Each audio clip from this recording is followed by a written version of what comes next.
¿Qué tal? Muy buenos días. La verdad que es un gusto poder estar con ustedes esta mañana, poder compartir este momento. Estamos disfrutando ya hace varias semanas los capítulos del libro El conflicto de los siglos. Al menos en lo personal puedo compartir que estoy disfrutando muchísimo. También junto con mi distrito estamos repasando en los cultos de oración y creo que ha sido de un gran beneficio y crecimiento espiritual para cada uno de los participantes. Estoy seguro que ustedes también lo han disfrutado. Y hemos visto cómo la secuencia que siguen estos capítulos nos ayudan a encontrar un orden cronológico de muchos de los eventos y sucesos de la historia y del tiempo del fin sobre todo. Algo que hemos dejado o se ha dejado entrever en estos capítulos que hemos visto es principalmente el propósito que tiene Satanás con respecto a las artimañas y las redes, sus redes satánicas que ha estado utilizando desde el principio, ¿no? Desde que se originó el mal en él. Y ese propósito siempre fue destruir, ¿cierto?, la ley de Dios. Creo que con este capítulo quedó más que claro también.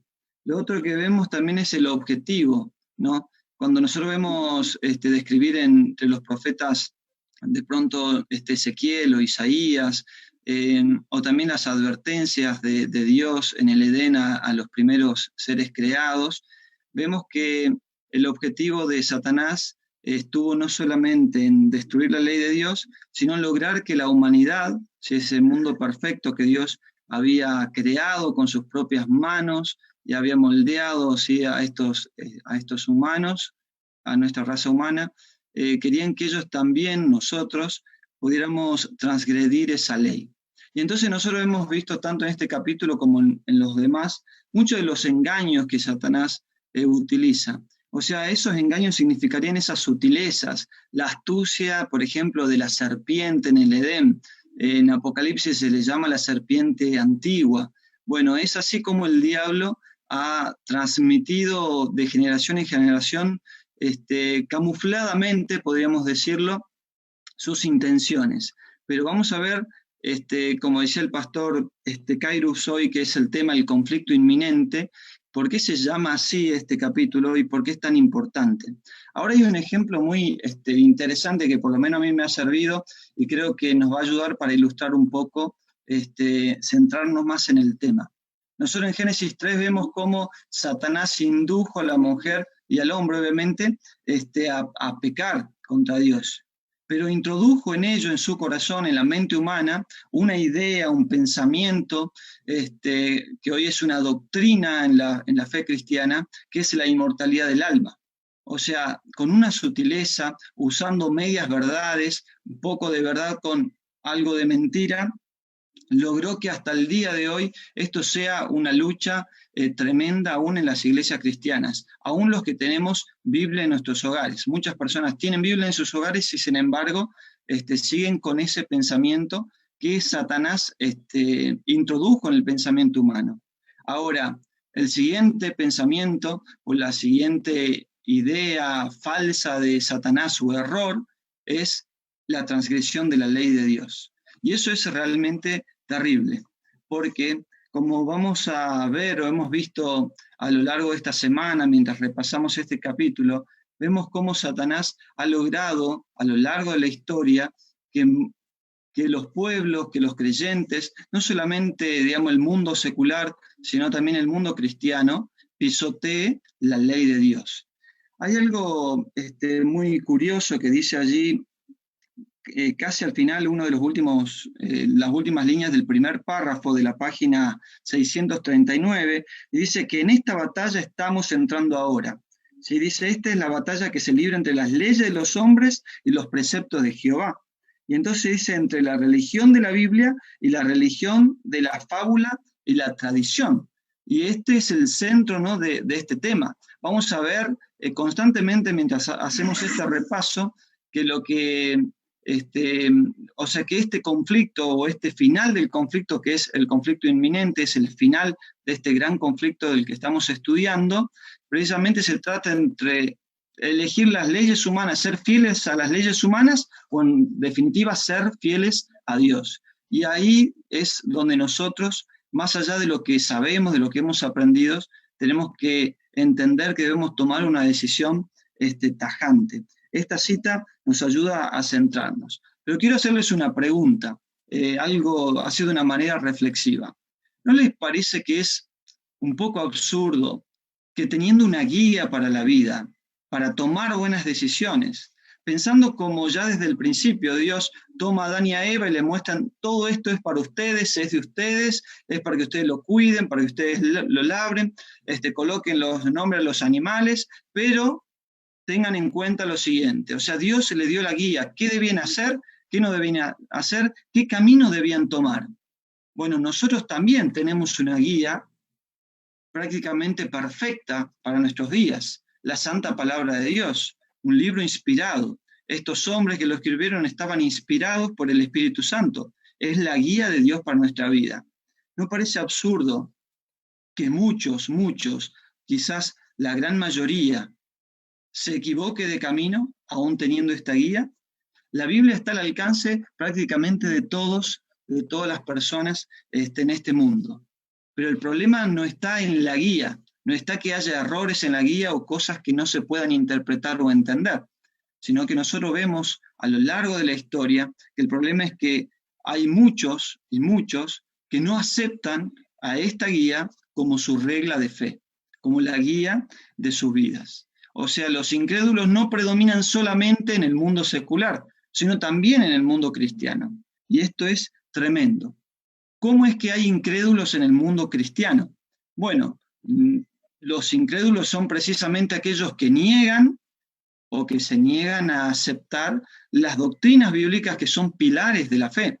Algunas de ellas ya las hemos estudiado durante estos domingos, ¿no? Por ejemplo, o en la escuela sabática hemos visto sobre la creación y las bases, la importancia que tiene de creer en ello, la caída de la humanidad en el pecado, la expiación, la perpetuidad de la ley de Dios.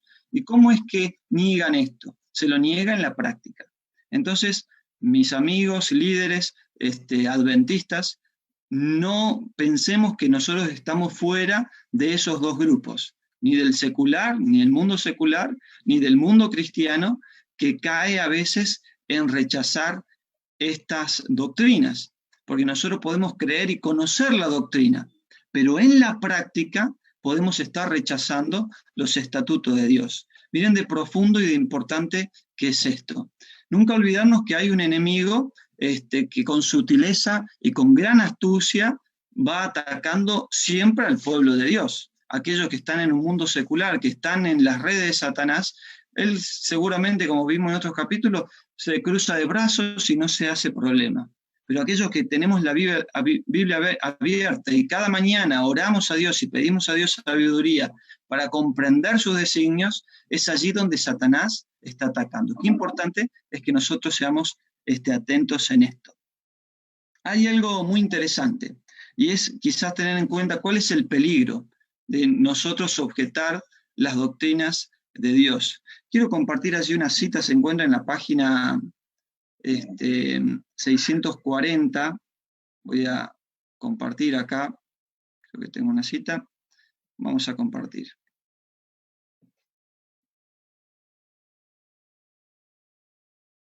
Creo que ahí se ve, ¿no?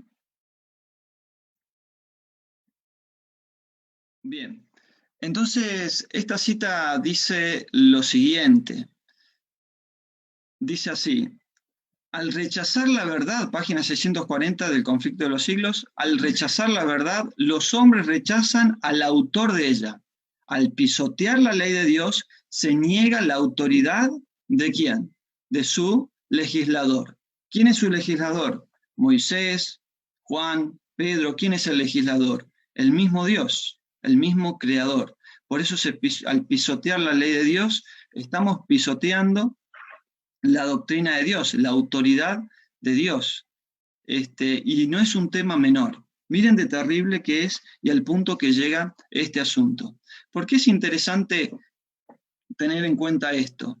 Porque tenemos que reconocer que al pasar el tiempo, hasta en nuestro medio puede llegar a ser un tema liviano el asunto de la ley, ¿sí? Si ustedes van, por ejemplo, después voy a compartir algunos algunas citas si nos da el tiempo, que no son del conflicto de los siglos, sino sobre asuntos actuales que tienen que ver con esto de la ley de Dios.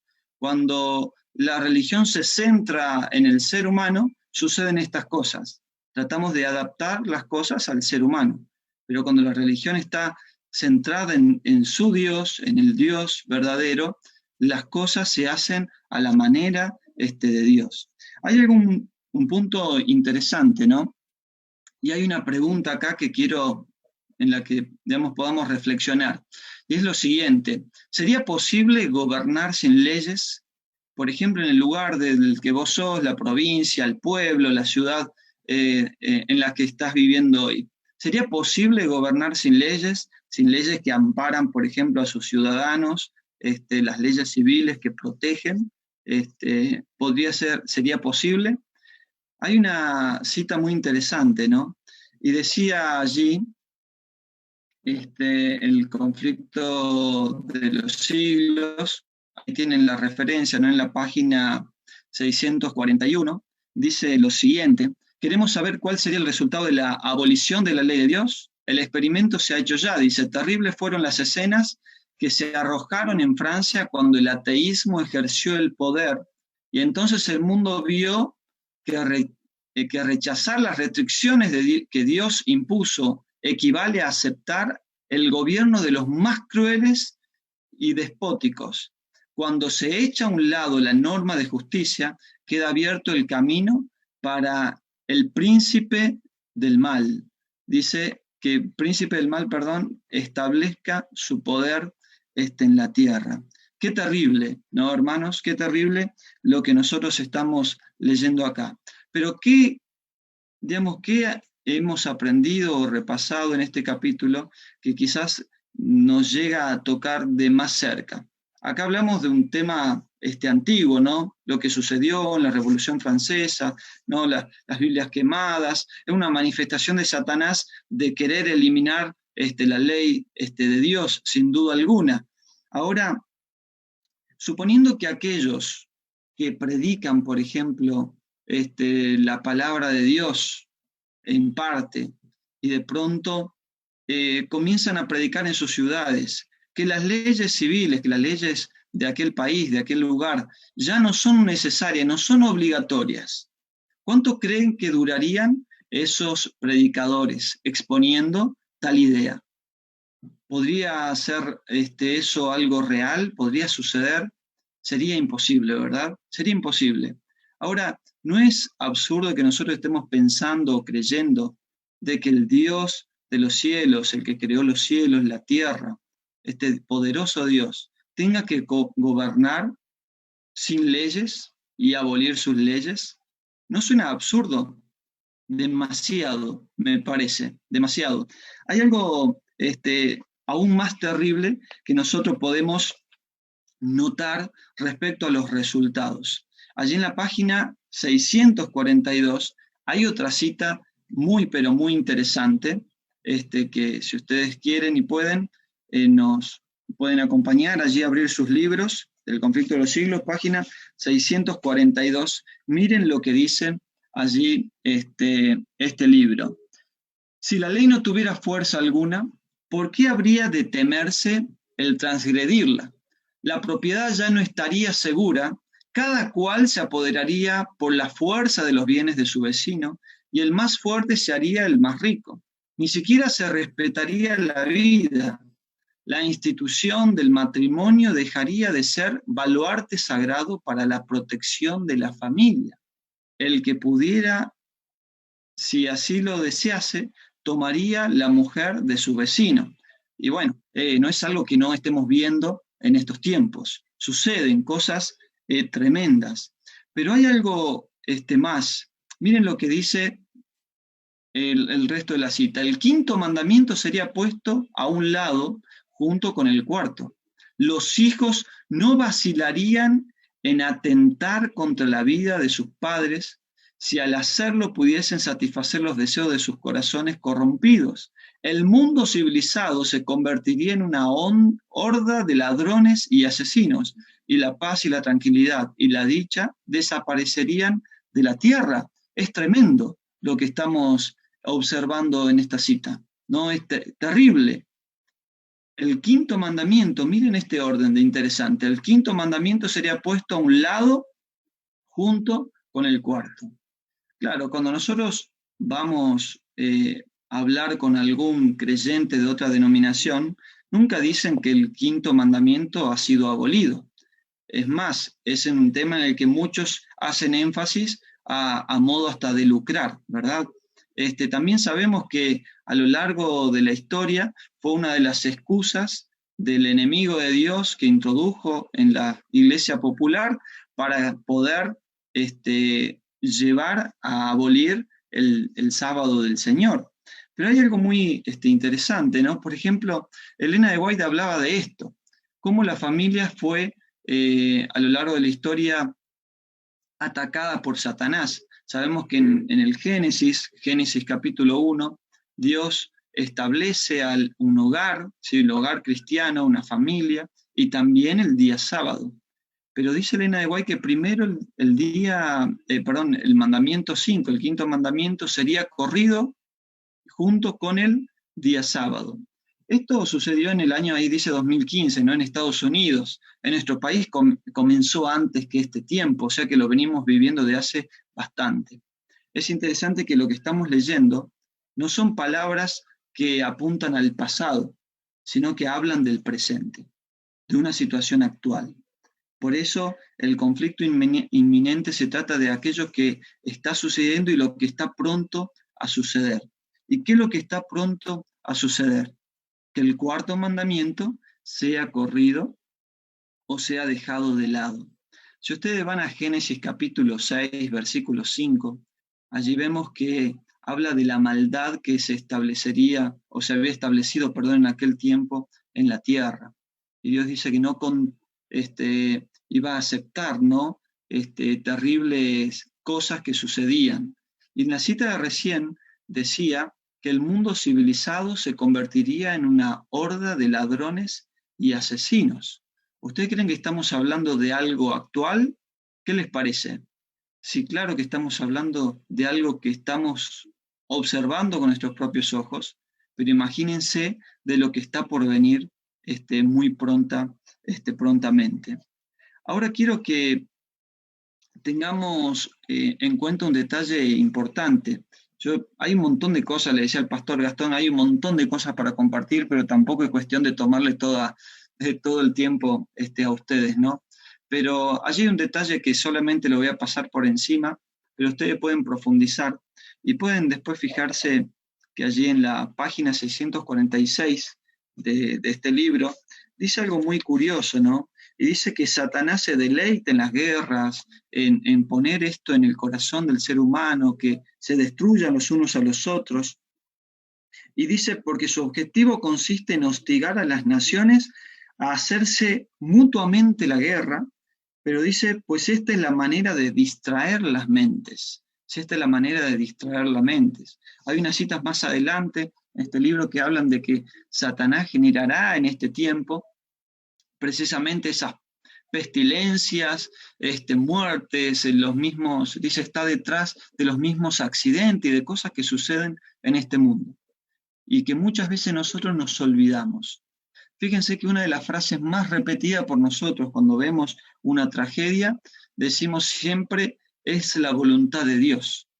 Claro, nosotros creemos que Dios tiene el control de todo, sin duda alguna, de la vida de aquel que pone su vida en manos de Dios. Pero nos olvidamos de que existe un enemigo de Dios. Si no se olviden que una de las mayores artimañas del enemigo es precisamente negar su existencia. Entonces nos olvidamos como cristianos que estamos viviendo en el tiempo del fin, que hay un enemigo que está detrás de todas estas cosas que suceden para no solamente destruir nuestras almas, sino que también distraer a aquellos que profesamos la verdad. ¿Sí? Qué importante estar atento. Entonces, mientras nosotros estamos quizás distraídos en estas cosas, mientras estamos ahí en la cuarentena, estamos en casa, algunos dicen, bueno, hemos aprovechado para estudiar más, pero de pronto, yo le decía a mis hermanos los otros días, le decía, pero estamos siendo quizás hasta glotones espirituales, ¿no? porque desde que comenzó la cuarentena nos estamos alimentando nosotros y tenemos más tiempo para nosotros y nosotros para estudiar más, pero hemos dejado quizás la misión de lado, de anunciar al mundo la verdad presente, de llevar este mensaje a nuestros mismos hermanos de la iglesia. ¿No les parece? Entonces, ¿qué pasa mientras nosotros podemos estar distraídos o siendo engañados por Satanás a través de todas estas cosas? Quizás usted me puede decir, bueno, pastor, porque a usted no le está tocando vivir eso. Y claro, cuando Satanás nos quiere distraer, obviamente que toca nuestra vida, toca nuestro trabajo, toca nuestra familia, ¿no les parece? Y entonces dice allí en la página 644, algo muy interesante, página 644. Dice lo siguiente: sin embargo, esa misma clase de gente asegura que la corrupción que se va generalizando más y más debe achacarse en gran parte a la violación del así llamado Día del Señor. ¿Y cuál es llamado Día del Señor para esta gente? El domingo. Y que si se hiciese obligatorio, dice la observancia de este día, mejoraría en gran manera la moralidad social. Esto se sostiene especialmente en los Estados Unidos de Norteamérica, donde la doctrina del verdadero día de reposo, o sea, el sábado, se ha predicado con más amplitud que en ninguna otra parte, ¿no? Que en ninguna otra parte. Es muy interesante porque dice, mientras nosotros podemos estar distraídos en estos detalles, en los acontecimientos del mundo, el libro dice, lo que va a ir pasando es que el enemigo, guiando a aquellos que se acoplan a él, irá colocando ahora la segunda parte de lo que profetizaba Elena de White, que el quinto mandamiento iba a ser corrido, pero también con el cuarto. Y acá entra el tema tan importante sobre el domingo, ¿sí? El día del Señor al que le quieren cambiar para el día domingo. Pero por si hay quizás allí alguna persona que nos está acompañando, no sé, por primera vez, o tiene dudas sobre esto, quiero leerte un texto bíblico, ¿sí? Que se encuentra en el libro de San Marcos, Marcos capítulo 2, versículo 28, dice lo siguiente, Marcos capítulo 2, puedes corroborarlo ahí con tu Biblia, o si por ahí hay alguien que tiene alguna duda, dice Marcos 2, 28, por tanto, el Hijo del Hombre es el Señor aún del sábado. Y esta declaración la hizo el mismo Jesús, el mismo Hijo de Dios. Se declara el Señor del sábado. Claro, el sábado no es de una religión, el sábado es el día del Señor y Él nos convida de ese sábado para que nosotros podamos disfrutarlo con Él, para que podamos adorar. Pero también, si nosotros vamos al libro de Ezequiel, capítulo 20, vamos a darnos cuenta que habla de que es también esa señal entre los verdaderos seguidores y su pueblo, ¿sí? Ahora hay algo muy interesante con lo que sigue. En esta misma página, allí al final, página 644, dice, en dicho país la obra de la temperancia, que es una de las reformas morales más importantes, va a menudo combinada con el movimiento en favor del domingo y los defensores de este actúan como si estuviesen trabajando para proveer los más altos intereses de la sociedad. De suerte que los que se niegan a unirse con ellos son denunciados como enemigos de la temperancia y de las reformas. ¡Qué tremendo!, ¿no? Qué tremendo. Esto lo hemos escuchado un montón de veces. Yo, desde que soy pequeño, escuchaba a los predicadores de mi iglesia hablar sobre estos asuntos. Pero siempre lo he visto tan lejano. Lo veía para el final de, qué sé yo, no sé cuántos años iría a tener, pero lo veía muy final. Y otras veces comencé a verlo como mucho más pronto de lo que me había imaginado. Ahora, estos dichos dice sobre la temperancia, son otras de las artimañas del enemigo. ¿Cómo engañó Satanás a Adán y a Eva o a Eva allí en el Edén, ¿sí? Usando medias verdades. Acá hay una excusa, la temperancia, el bien social, ¿sí? La reforma social, la destrucción del ambiente. Y hay algo muy interesante que ustedes pueden encontrarlo, si quieren corroborarlo luego en internet. Está la carta, ¿verdad?, del Papa, que en 2015 él mismo envió, ¿no?, a sus obispos, y esa encíclica que ustedes pueden ver acá, yo puse algunas pequeñas porciones, lo pueden googlear y van a encontrarla completa, pueden descargarla. El Laudato Si del Papa dice lo siguiente, ¿no?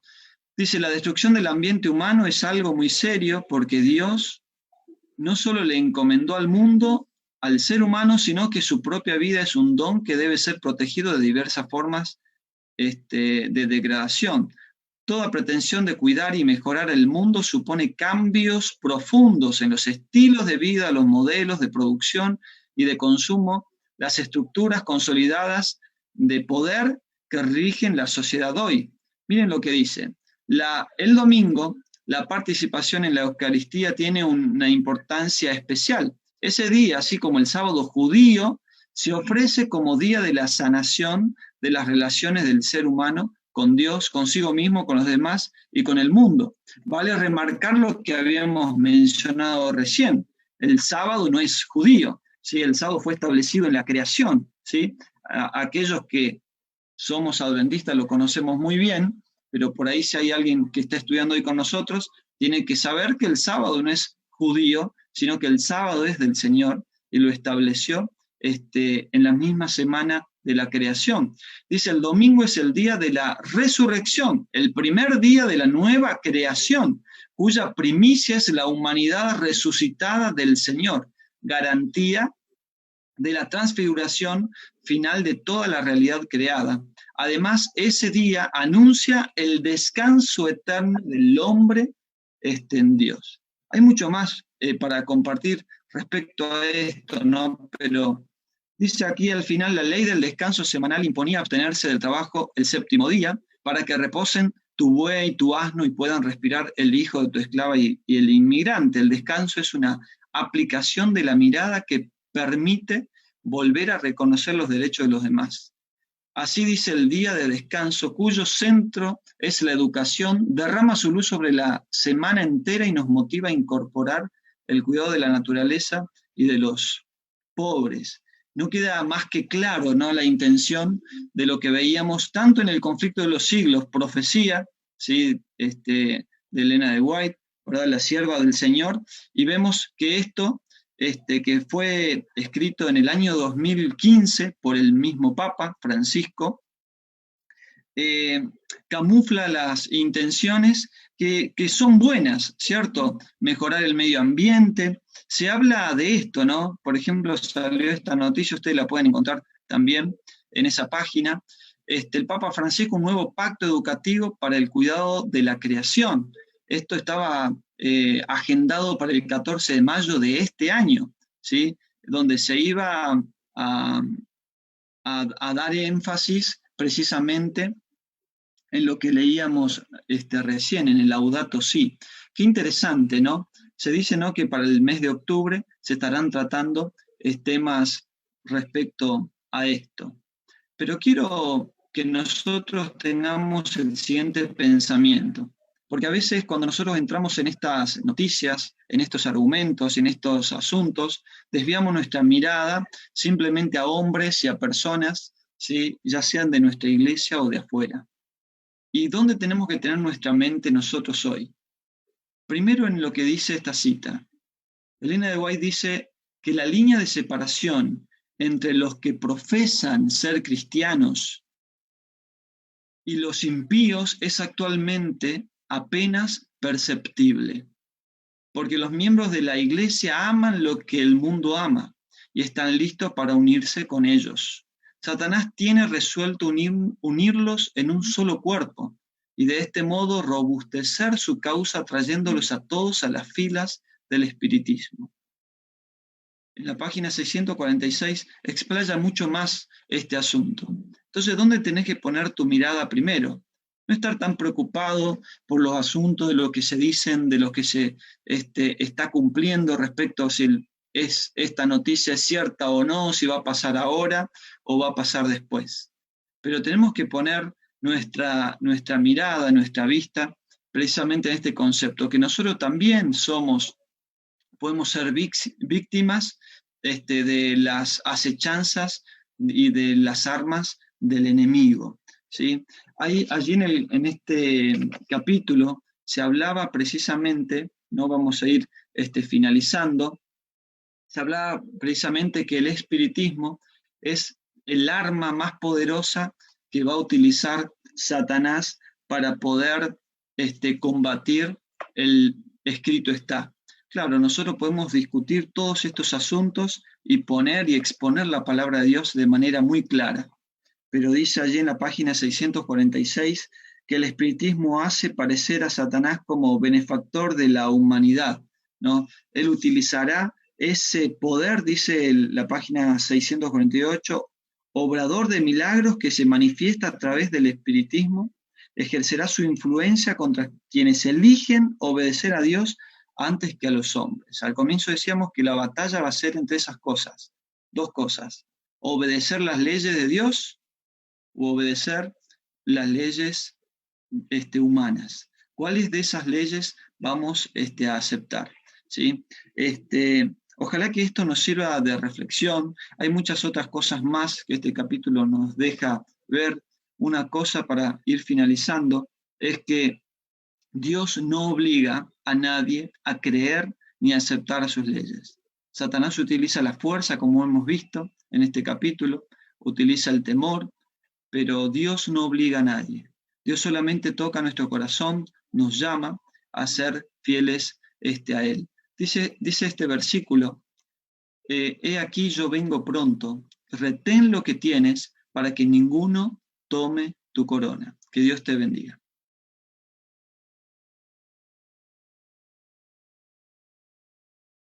Bien, muchísimas gracias, Pastor Mauricio Coppola. Gracias por su presentación, por los aspectos y asuntos destacados tan importantes.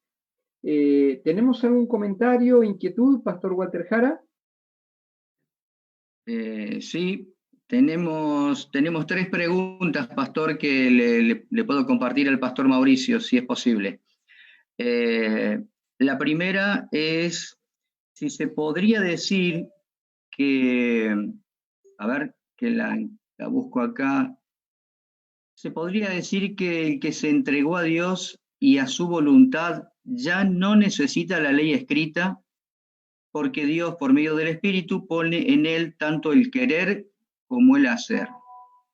Como dice Ezequiel, pondré un espíritu nuevo dentro de vosotros. Es decir, si la nueva experiencia de encuentro con Dios de una persona pecadora, digamos así, ya no tiene aparentemente la obligación, ya no necesita la ley escrita, porque el Espíritu Santo la pone en su corazón.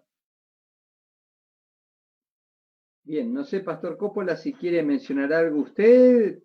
Está el Pastor Kairus también acompañándonos para responder estas preguntas. ¿Hay algún aporte, comentario que quieran hacer? ¿Necesitamos de la ley escrita una vez que hemos aceptado a Dios como lo primero y lo mejor en nuestra vida? ¿Ya deja de ser necesaria la ley de Dios en forma explícita, en sus 10 mandamientos, sus orientaciones?